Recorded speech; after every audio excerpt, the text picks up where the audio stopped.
சென்னை கடற்கரைக்கும் எழும்பூருக்கும் இடையிலான 4வது ரயில் பாதை ரெடி. சோதனை ஓட்டம் வெற்றி. சென்னையின் மிகவும் பரபரப்பான ரயில் பாதைகளில் ஒன்றான நெரிசலை குறைக்க சென்னை கடற்கரைக்கும் எழும்பூருக்கும் இடையிலான 4வது ரயில் பாதை அவசியம். தற்போது இந்த பிரிவு புறநகர் பயணிகள் மற்றும் சரக்கு ரயில்களின் கலவையை கையாள்கிறது. இதனால் அடிக்கடி தாமதங்கள் மற்றும் செயல்பாட்டு கட்டுப்பாடுகள் ஏற்படுகின்றன. இதனால் இரு நிலையங்களுக்கும் இடையே 4வது ரயில் பாதை அமைக்க முடிவு செய்யப்பட்டு பணிகள் நடைபெற்று வந்தன. தற்போது இந்த பாதையில் ரயில் இயக்கி வெற்றிகரமாக சோதனை ஓட்டம் செய்யப்பட்டது. சென்னை எழும்பூர் கடற்கரை இடையே 4வது பாதை அமைக்க வேண்டும் என பல்வேறு தரப்பில் இருந்து கோரிக்கைகள் எழுந்து வந்தது.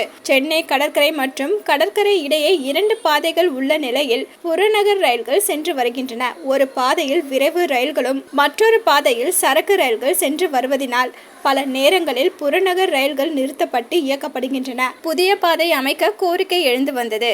எழும்பூர் கடற்கரை வரை 4வது பாதை அமைக்க ரயில்வே வாரியம் ஒப்புதல் வழங்கிய பின்னர் 274 கோடி ரூபாய் நிதி ஒதுக்கப்பட்டு பணிகள் நடைபெற்று வந்தன. தற்போது சென்னை எழும்பூர் மற்றும் கடற்கரை இடையே 4வது பாதை அமைக்கும் பணி நிறைவடைந்துள்ள நிலையில தண்டவாளம் சிக்னல் அமைப்பு மற்றும் மின்சாதனம் நிறுவுதல் உள்ளிட்ட பணிகள் 100% பணிகள் நிறைவடைந்துள்ளதால் விரைவில் ரயில்வே பாதுகாப்பு ஆணையர் ஆய்வு மேற்கொள்வார்கள் எனவும் தெற்கு ரயில்வே அதிகாரிகள் தெரிவித்திருந்தனர். கடற்கரை இடையே 4வது பாதை அமைக்கும் பணிகள் நிறைவடைந்து அதனால் மின்மயமாக்கப்பட்ட அகலப்பாதை எனவும் கூறப்படுகின்றது. கூடிய விரைவில் இந்த பாதையில் ரயில்கள் இயக்கப்படும் என்று தெரிவிக்கப்பட்டுள்ளது. அலோ சிட்டி டிவியை லைக் பண்ணுங்க, ஷேர் பண்ணுங்க, மறக்காம சப்ஸ்கிரைப் பண்ணுங்க.